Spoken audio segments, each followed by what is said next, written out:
नमस्कार, DD news देख रहे हैं आप और आपके साथ मैं हूं शहला निगार। सबसे पहले नजर डालेंगे इस वक्त की सुर्खियों पर। केंद्रीय गृह मंत्री अमित शाह महाराष्ट्र के दौरे पर। रायगढ़ किले में छत्रपति शिवाजी महाराज को उनकी पुण्यतिथि पर दी श्रद्धांजलि। कहा, शिवाजी महाराज ने सुशासन का दिया बेहतरीन उदाहरण। भाजपा का तमिलनाडु की डीएमके सरकार पर आरोप। कहा, भ्रष्टाचार में डूबी हुई है स्टालिन सरकार।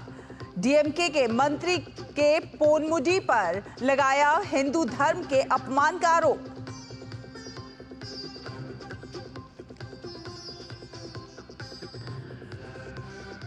छत्तीसगढ़ के दंतेवाड़ा बीजापुर बॉर्डर में सुरक्षा बलों के नक्सलियों के साथ मुठभेड़।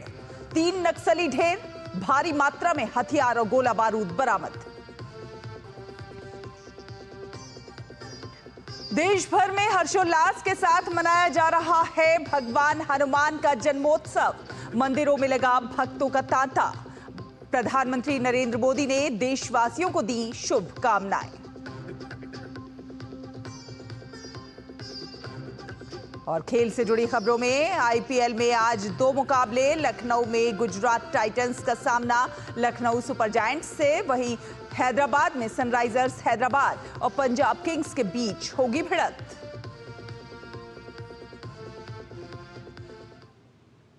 तो चलिए बुलेटिन की शुरुआत करते हैं। विस्तार से देख लेते हैं खबरों को। केंद्रीय गृह एवं सहकारिता मंत्री अमित शाह आज से महाराष्ट्र के 2 दिवसीय दौरे पर हैं।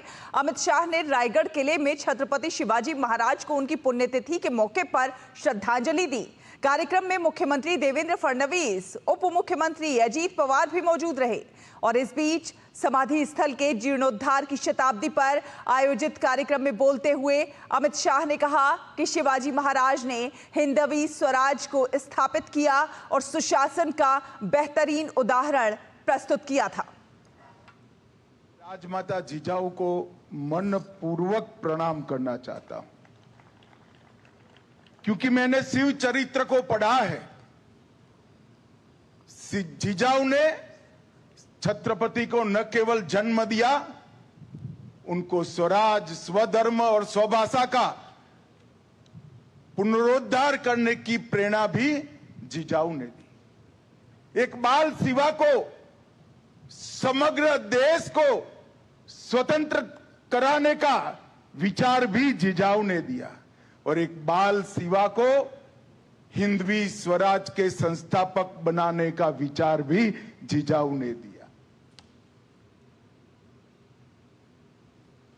अमित शाह ने साथ ही ये भी कहा कि शिवाजी महाराज का मतलब संकल्प, समर्पण, स्वराज है। उन्होंने कहा कि देश भर के युवाओं को इस प्रेरणा स्थल पर आना चाहिए। मैं उस व्यक्ति के ऐतिहासिक राज्यसभा में खड़ा हुआ था जिसने हिंदुस्तान के कण कण में स्वधर्म के लिए, स्वभाषा के लिए, स्वराज के लिए मरने की एक अमर जिजीविषा पैदा करने का काम किया। चारों ओर आदिलशाही, मुगलशाही, निजामशाही से घिरा हुआ ये महाराष्ट्र हिंदवी स्वराज में बदल गया और कुछ ही सालों में यहां से अटक से कटक तक, बंगाल तक, दक्षिण में तमिलनाडु तक, गुजरात समेत समग्र देश को स्वराज का स्वप्न सफल होता हुआ दिखाई पड़ा। और भारतीय जनता पार्टी के प्रवक्ता जफर इस्लाम ने शनिवार को कहा है कि ट्रंप टैरिफ से मची विश्वव्यापी उथल-पुथल में भी भारत मजबूती के साथ खड़ा हुआ है और भारत पर इसका बहुत कम प्रभाव है। उन्होंने केंद्र की मोदी सरकार को इसका श्रेय दिया है। कहा है कि इससे साबित होता है कि मोदी सरकार की आर्थिक नीतियां बहुत सही और सटीक हैं। जो पॉलिसी डिसीजन आदरणीय प्रधानमंत्री जी ने जो लिया है, उससे देश की अर्थव्यवस्था मजबूत है, सेल्फ रिलायंट है और जो ग्लोबल जो नर्वसनेस है उसका बहुत लिमिटेड इम्पैक्ट देश की अर्थव्यवस्था को होगा। आज अगर हम देखते हैं जो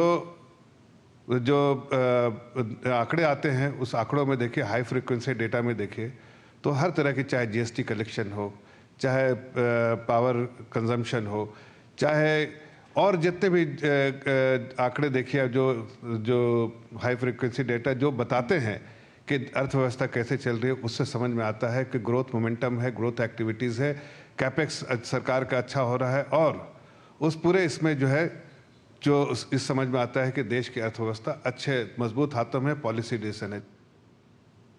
सनातन धर्म को लेकर तमिलनाडु के पर्यावरण मंत्री के पोनमुडी की अपमानजनक टिप्पणी को लेकर भी भाजपा प्रवक्ता जफर इस्लाम ने राज्य की द्रमुक सरकार पर निशाना साधा है। उन्होंने सनातन धर्म के अपमान के लिए राज्य के वन मंत्री को उनके पद से हटाने की मांग की है। उन्होंने कहा है कि अपने शब्द वापस लेते हुए हिंदू समाज से उन्हें माफी मांगनी चाहिए।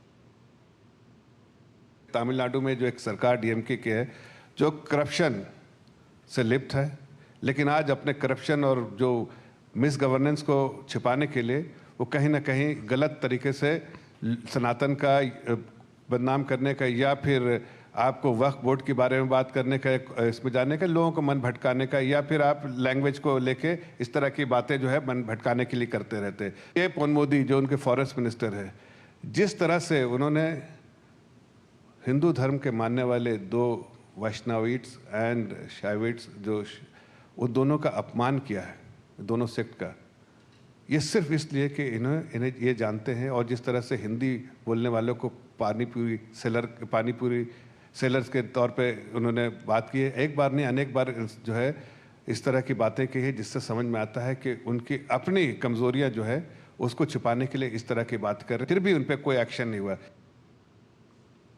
और उत्तर प्रदेश के आगरा में आज करणी सेना की स्वाभिमान रैली को लेकर सुरक्षा के कड़े बंदोबस्त किए गए हैं। राणा सांगा जयंती पर आयोजित ये जनसभा एतमादपुर क्षेत्र के गढ़ी रामी गांव में हो रही है। इसमें शामिल होने के लिए शुक्रवार रात से ही अलग अलग जिले और शहरों से वहां पर लोग पहुंचे हैं। दरअसल सपा के राज्यसभा सांसद रामजी लाल सुमन द्वारा राणा सांगा को लेकर दिए गए बयान पर विवाद अब बढ़ता जा रहा है, गहराता जा रहा है और इसी बयान के विरोध में इस जनसभा का आयोजन हो रहा है। पुलिस किसी भी तरह की हिंसा को रोकने के लिए कमर कस चुकी है। पुलिस सोशल मीडिया पर भी नजर रख रही है और अब तक 1300 लोगों को नोटिस जारी किए जा चुके हैं। एक कंपनी रैपिड एक्शन फोर्स यानी कि RAF 8 कंपनी PAC और बड़ी संख्या में उत्तर प्रदेश पुलिस के जवान और अधिकारी सभा स्थल से लेकर सुमन के घर तक के पूरे रूट पर वहां पर तैनात किए गए हैं। कुबेरपुर के गढ़ी रामी क्षेत्र में एक हिंदू सनातन सभा की अनुमति ली गई है आयोजकों द्वारा और जनसभा स्थल पर भारी संख्या में लोगों के आने की संभावना है, जिसको लेकर पुलिस ने भी अपना मजबूत प्रबंधन वहाँ पे तैयार किया है। पूरे सिटी जोन आगरा को किसी भी कानून व्यवस्था की बिगड़ने की स्थिति से स्वतंत्र रखने के लिए 3 लेयर की सिक्योरिटी बनाई गई है और माननीय सांसद जी के आवास के निकट भी मजबूत सुरक्षा का घेरा तैयार किया गया है। और छत्तीसगढ़ के बीजापुर जिले में आज सुबह सुरक्षा कर्मियों और नक्सलियों के बीच मुठभेड़ हुई। मुठभेड़ में 3 नक्सलियों के ढेर होने की भी खबर है। नक्सलियों के पास से भारी मात्रा में गोला बारूद और नक्सली सामान बरामद किया गया है। मुठभेड़ सुबह करीब 9 बजे इंद्रावती राष्ट्रीय उद्यान क्षेत्र के जंगल में हुई। दरअसल सुरक्षा कर्मियों की एक टीम नक्सल विरोधी अभियान पर निकली थी, जिसके बाद गोलीबारी शुरू हो गई। सुबह से ही रुक रुक कर फायरिंग जारी है। मुठभेड़ में नक्सलियों को भारी नुकसान की संभावना है। फिलहाल सर्च अभियान जारी है। और पश्चिम बंगाल में वक्फ संशोधन कानून के खिलाफ हो रहे हिंसक प्रदर्शन की कड़ी में मुर्शिदाबाद जिले के जलांगी BDO कार्यालय में तोड़फोड़ की गई है। पश्चिम बंगाल विधानसभा में विपक्ष के नेता और भाजपा नेता शुवेंदु अधिकारी ने इस घटना की निंदा की। उन्होंने अपने सोशल मीडिया प्लेटफॉर्म X पर पोस्ट करके कहा कि मुर्शिदाबाद जिले की जलांगी BDO कार्यालय में बर्बरता की नृशंस घटना से बहुत क्षुब्ध हूं। इसे वक्फ विरोधी कानून के खिलाफ प्रदर्शनकारियों के वेश में कट्टरपंथी तत्वों ने अंजाम दिया। शुवेंदु अधिकारी ने तोड़फोड़ की इस घटना को पूर्व नियोजित बताया है। उन्होंने कहा कि जिहादी ताकतों द्वारा लोकतंत्र और शासन पर हमला था। शुभेंदु अधिकारी ने ममता सरकार से सवाल किया है कि इस तरह की अराजकता को ममता सरकार अनुमति क्यों दे रही है। उन्होंने राज्य सरकार द्वारा इस आतंकी कृत्य की निंदा करते हुए कोई स्पष्ट बयान जारी नहीं करने को लेकर सवाल किया है। साथ साथ दोषियों के खिलाफ सख्त कार्रवाई की भी मांग की है। और वक्फ संशोधन कानून के समर्थन में क्लीन ओखला ग्रीन ओखला संस्था द्वारा शाहीन बाग ओखला में धन्यवाद पदयात्रा निकाली गई। साथ साथ AIMPLB के खिलाफ जांच की मांग भी की गई है। धन्यवाद पदयात्रा में अल्पसंख्यक मोर्चे के राष्ट्रीय अध्यक्ष जमाल सिद्दीकी मुख्य अतिथि के रूप में उपस्थित रहे। संस्था के कन्वीनर शहजाद अली इदरीसी ने बताया कि संस्था के पदाधिकारियों ने वक्फ संशोधन बिल के समर्थन में राष्ट्रीय अध्यक्ष जमाल सिद्दीकी के माध्यम से प्रधानमंत्री नरेंद्र मोदी को धन्यवाद प्रस्ताव भेजा है। इस मौके पर भाजपा अल्पसंख्यक मोर्चे के राष्ट्रीय अध्यक्ष जमाल सिद्दीकी ने वक्फ कानून की जमकर तारीफ की और इसे मुसलमानों के पक्ष में करार दिया। वक्फ संशोधन कानून को लेकर पश्चिम बंगाल में हो रहे हिंसक प्रदर्शन को लेकर बीजेपी नेता शहजाद पूनावाला ने ममता सरकार पर सवाल खड़े किए हैं। उन्होंने पूछा है कि मां, माटी और मानुष की सुरक्षा की जिम्मेदारी किसकी है। साथ साथ उन्होंने ममता सरकार पर जानबूझकर हिंसक प्रदर्शनों को बढ़ावा देने का आरोप लगाया है। पश्चिम बंगाल में कानून व्यवस्था पूर्ण तरीके से ध्वस्त हो चुकी है, कंप्लीट एनार्किक सिचुएशन बन चुकी है और मां, माटी, मानुष सुरक्षित नहीं है। अब केवल मुस्लिम अपीसमेंट हो रही है। कहीं पर मुर्शिदाबाद में आगजनी, कहीं पर BDO की ऑफिस पर हमला, कहीं पर हिंदुओं की दुकानों पर हमला, कहीं पर सैफरन फ्लैग हटाया जा रहा है, कहीं पर रेलवे पर हजारों लोग जाकर अतिक्रमण कर रहे हैं ताकि रेलवेज काम ना कर पाए।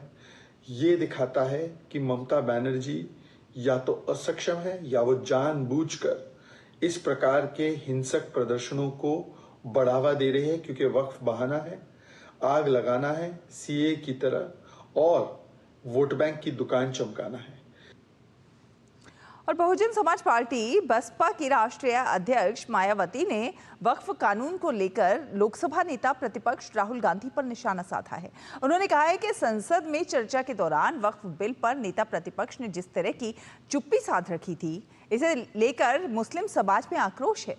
बसपा मुखिया मायावती ने शनिवार को सोशल मीडिया मंच X पर लिखा कि वक्फ संशोधन बिल पर लोकसभा में लंबी चर्चा में नेता प्रतिपक्ष द्वारा कुछ नहीं बोलना, अर्थात CAA की तरह संविधान उल्लंघन का मामला होने के विपक्ष के आरोप के बावजूद इनकी चुप्पी साधे रहना क्या उचित है। इसे लेकर मुस्लिम समाज में आक्रोश है और इनके इंडी गठबंधन में भी बेचैनी स्वाभाविक है। उन्होंने आगे कहा कि वैसे भी देश में बहुजनों के हित, कल्याण एवं सरकारी नौकरी और शिक्षा आदि में इन वर्गों के आरक्षण के अधिकार को निष्प्रभावी और निष्क्रिय बनाकर उन्हें वंचित बनाए रखने के मामले में कांग्रेस, भाजपा आदि ये पार्टियां बराबर की दोषी हैं। धार्मिक अल्पसंख्यकों को भी इनके छलावे से बचना जरूरी है। मायावती ने कहा कि इनके ऐसे रवैयों के कारण उत्तर प्रदेश में भी बहुजनों की स्थिति हर मामले में काफी बदहाल और त्रस्त है, जबकि भाजपाइयों को कानून हाथ में लेने की छूट है।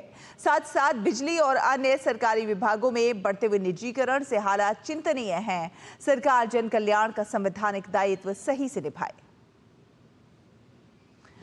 और आपको बता दें कि लोकसभा अध्यक्ष ओम बिरला ने 6 साल पहले CRPF जवान हेमराज की वीरांगना से एक भाई का फर्ज निभाने का किया वादा अपना पूरा किया। दरअसल जवान हेमराज की पुलवामा में शहादत के 6 साल बाद आज उनके आंगन में पहली बार बेटी की शादी के मौके पर जश्न का माहौल था। इस मौके पर पहुंचकर ओम बिरला ने वीरांगना मधुबाला का भाई बनकर उन्हें मायरा चढ़ाया। इस भावनात्मक दृश्य को देखकर वहां मौजूद हर कोई भाव विभोर हो उठा और शहीद हेमराज की याद में उनकी आंखें भर आईं। सांगोद में आयोजित कार्यक्रम में लोकसभा अध्यक्ष ओम बिरला के साथ सांगोद विधायक एवं राजस्थान के ऊर्जा मंत्री हीरालाल नागर ने वीरांगना मधुबाला को मायरा पहनाया। दरअसल पुलवामा हमले के बाद शहीद हेमराज की शहादत से परिवार पर दुख और मुसीबत का पहाड़ टूट पड़ा था। उस समय मुसीबतों में घिरे परिवार को स्पीकर ओम बिरला ने संबल प्रदान किया। बीते 6 साल से वीरांगना मधुबाला राखी और भाई दूज पर उन्हें राखी बांधती और तिलक लगाती आ रही हैं। ऐसे में शहीद हेमराज और वीरांगना मधुबाला की बेटी की शादी का मौका आया तो एक बार फिर से लोकसभा अध्यक्ष ओम बिरला शहीद के परिवार के साथ खड़े हुए नजर आए। आगे बढ़ेंगे खबरों में। आपको बता दें कि पश्चिम बंगाल के नेता प्रतिपक्ष शुवेंदु अधिकारी ने रेल मंत्री अश्विनी वैष्णव को पत्र लिखा है। उन्होंने पत्र में पश्चिम बंगाल के मुर्शिदाबाद जिले में स्थित रेलवे स्टेशनों पर हुई तोड़फोड़ की कई घटनाओं की जांच राष्ट्रीय जांच एजेंसी को सौंपने का अनुरोध किया है।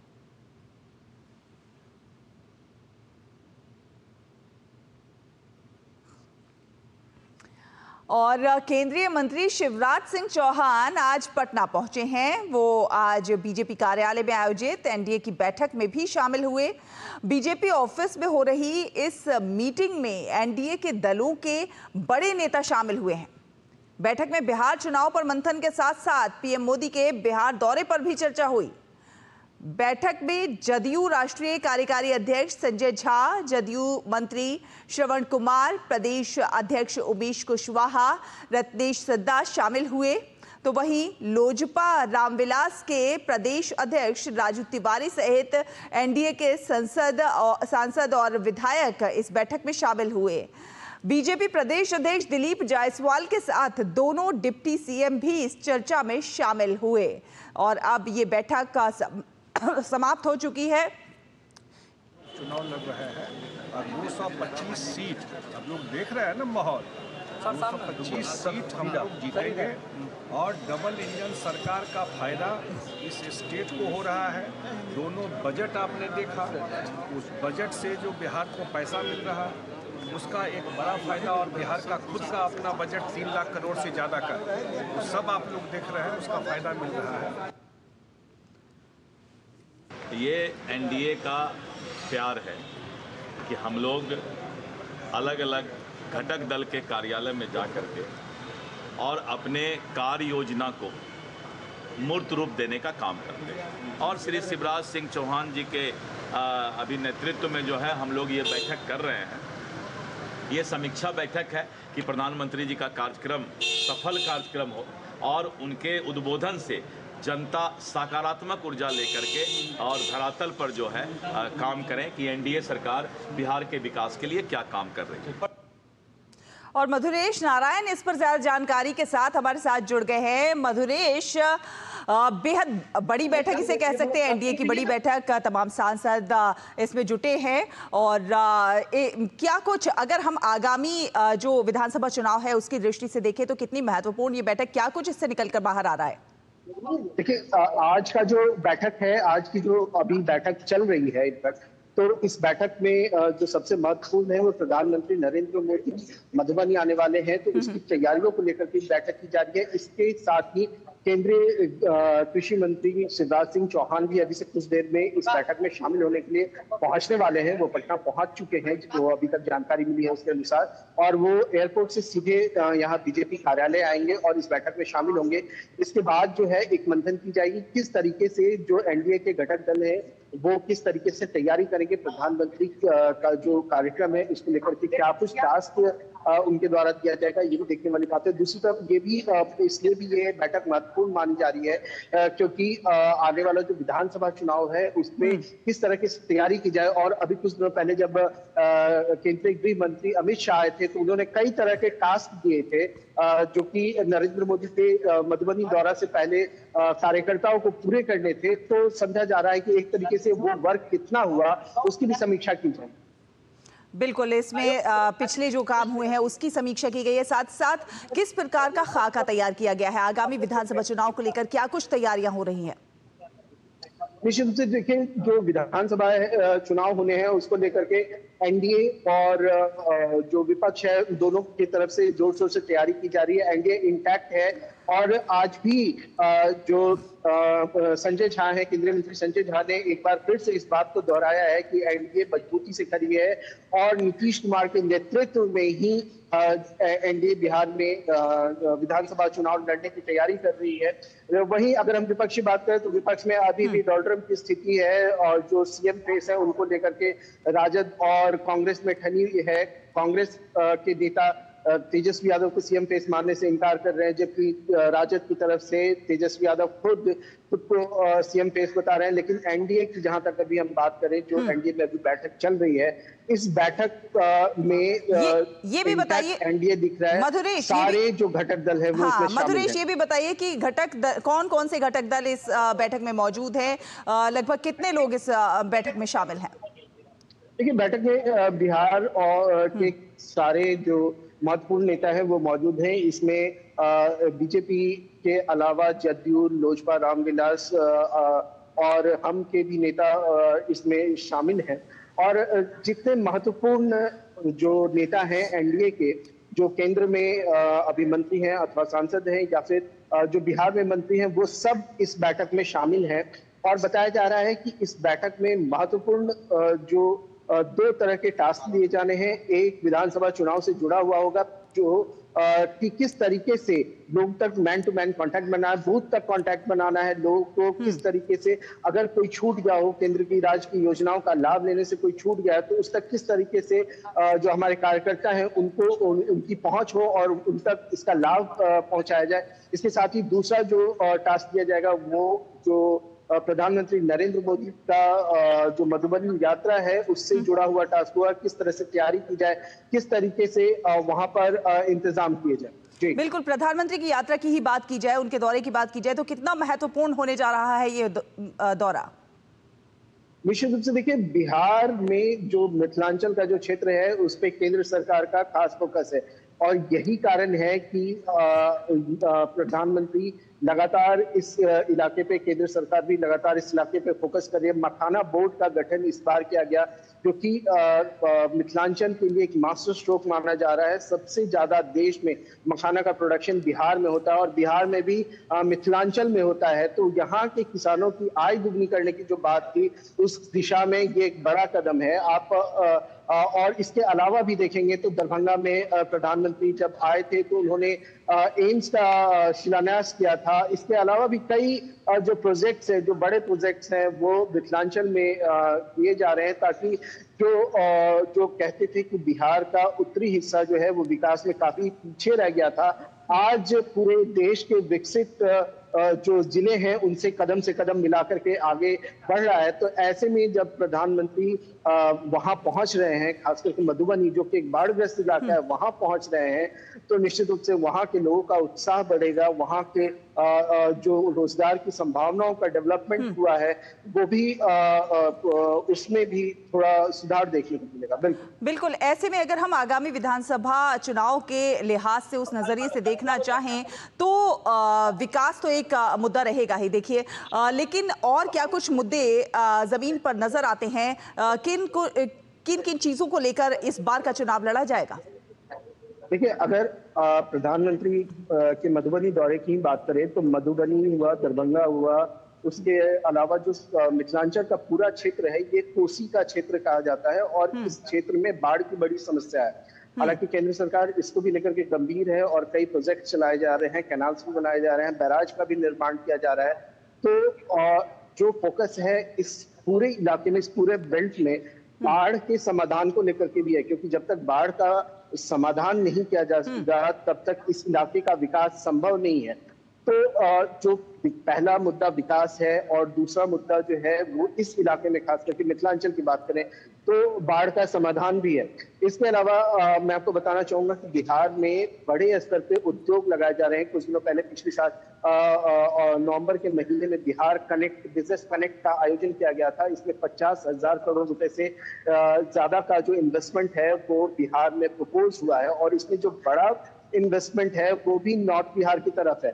इसके अलावा पटना के आसपास, क्योंकि पटना राजधानी है, इसलिए पटना के आसपास भी कई बड़े इन्वेस्टमेंट होने हैं, लेकिन जो फोकस है अभी भी नॉर्थ बिहार की तरफ है। चलिए, आपसे आगे भी ज्यादा जानकारी हासिल करेंगे। फिलहाल धन्यवाद मधुरेश, ये तमाम अपडेट हमारे दर्शकों से साझा करने के लिए। और खबरों में आगे बढ़ेंगे, आपको बता दें कि देश भर में आज श्री हनुमान प्रकटोत्सव मनाया जा रहा है और इस पावन मौके पर भक्त भगवान हनुमान के दर्शन और पूजन के लिए मंदिरों में भारी संख्या में पहुंच रहे हैं। इस अवसर पर अयोध्या स्थित श्री राम जन्मभूमि और हनुमानगढ़ी के मंदिर को विशेष रूप से सजाया गया है। भक्ति के रस में डूबे श्रद्धालु जय श्री हनुमान के नारे भी लगा रहे हैं।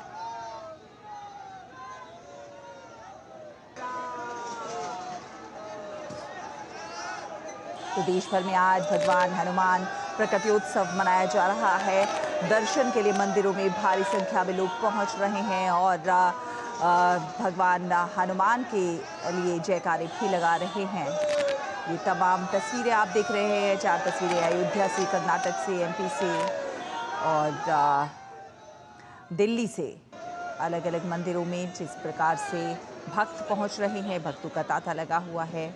आरती, भजन और जयकारे भगवान हनुमान जयंती।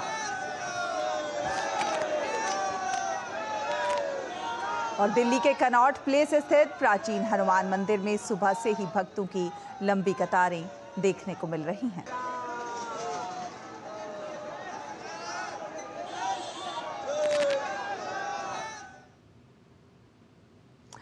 प्रधानमंत्री नरेंद्र मोदी ने देशवासियों को श्री हनुमान जन्मोत्सव की बधाई दी है।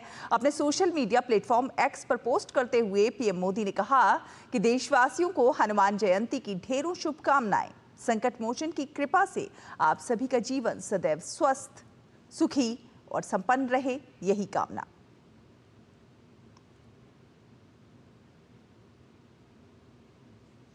और आपको बता दें एक खबर कि भारत में ट्री मैन के नाम से मशहूर दरिपल्ली रामैया गारू का निधन हो गया है। वन क्षेत्र में इनकी पहल और प्रकृति के प्रति इनके गहरे प्रेम के लिए केंद्र सरकार ने इन्हें वर्ष 2017 में पद्मश्री अवार्ड से सम्मानित किया था। दरिपल्ली रामैया गारू तेलंगाना राज्य के खम्मम जिले में रेड्डीपल्ली गांव के रहने वाले थे। प्रधानमंत्री नरेंद्र मोदी ने tree man of India Daripalli Ramaiah garu के निधन पर शोक व्यक्त करते हुए एक्स पर पोस्ट किया है। उन्होंने लिखा है कि दरिपल्ली रामैया गारू को सतत विकास के एक चैंपियन के रूप में याद किया जाएगा। उन्होंने अपना जीवन लाखों पेड़ लगाने और उनकी रक्षा करने में समर्पित कर दिया। उनके अथक प्रयासों में प्रकृति के प्रति गहरा प्रेम और भावी पीढ़ियों की देखभाल झलकती है। हरित गृह बनाने के लिए युवाओं को उनका काम हमेशा प्रेरित करेगा। इस दुख की घड़ी में मेरी संवेदनाएं उनके परिवार और प्रशंसकों के साथ है। ओम शांति। और अब अगली खबर, जम्मू कश्मीर के किश्तवाड़ में चल रही मुठभेड़ में सुरक्षा बलों को बड़ी सफलता मिली है। किश्तवाड़ के छतरू में चल रहे ऑपरेशन में सुरक्षा बलों ने 2 और पाकिस्तानी आतंकवादियों को मार गिराया है। सोशल मीडिया पर भारतीय सेना की व्हाइट नाइट कोर ने पोस्ट करके ये जानकारी दी है। इस तरह ढेर हुए आतंकियों की संख्या बढ़कर 3 हो गई है। मारे गए एक आतंकी की पहचान जैश-ए-मोहम्मद का आतंकी सैफुल्लाह के रूप में हुई है। बाकी 2 आतंकियों की शिनाख्त अभी नहीं हुई है। सैफुल्लाह जम्मू कश्मीर में आतंकी गतिविधियों को अंजाम देता था। वो लंबे समय से किश्तवाड़ और डोडा क्षेत्रों में सक्रिय था और सुरक्षा बलों की नजर में था, जिस पर कुछ महीने पहले पुलिस ने 5 लाख रुपए का इनाम रखा था। मुठभेड़ स्थल से एक AK-47 और एक M4 राइफल सहित बड़ी मात्रा में युद्ध संबंधी सामान बरामद किया गया है। फिलहाल ऑपरेशन जारी है। दरअसल 9 अप्रैल को किश्तवाड़ जिले के छतरू के जंगलों में सुरक्षा बलों और आतंकवादियों के बीच उस समय गोलीबारी शुरू हुई, जब संदिग्ध गतिविधियों के बाद सुरक्षा बलों ने इलाके में सर्च ऑपरेशन चलाया। Operation Chatru was launched on specific and credible intelligence inputs. On 9th of April, joint teams of Indian Army, the Jammu and Kashmir Police and the CRPF was launched in the dense forest of Kishtwar to nab the group of terrorists. In the operation, the troops displayed great tactical acumen and swiftness and ensured zero casualty to on troops. In the ensuing Gulf battle, the firefight, 3 terrorists were neutralized. और अब खबर खेल की। Indian premiere league में आज होने वाले पहले मुकाबले में लखनऊ में गुजरात टाइटंस का सामना लखनऊ सुपर जायंट्स से होगा। लगातार 4 मैच जीतने वाली गुजरात की टीम को रोकना लखनऊ के लिए आसान नहीं रहने वाला है, लेकिन एलएस जीत के लिए अच्छी बात यह है कि लगातार मुकाबले जीते हैं। लखनऊ में परिस्थितियां तेज गेंदबाजों के अनुकूल नहीं होंगी। ऐसे में किसी एक पेसर की जगह पर गुजरात की टीम वॉशिंगटन सुंदर को प्लेइंग 11 में शामिल कर सकती है। गुजरात की टीम फिलहाल अंक तालिका में शीर्ष पर है, तो वहीं लखनऊ की टीम 6ठे स्थान पर है। तो इसी के साथ इस बुलेटिन में फिलहाल इतना ही। डीडी न्यूज पर खबरों का सफर लगातार जारी है। आप देखते रहिए डीडी न्यूज। नमस्कार।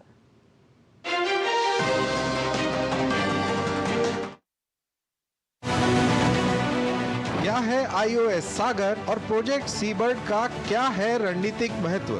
क्यों माना जा रहा है प्रधानमंत्री मोदी का श्रीलंका दौरा एक व्यापक रणनीतिक बदलाव? उधर भारतीय स्पेशल फोर्स क्यों इलेक्ट्रिक मोटरसाइकिलों को शामिल करने जा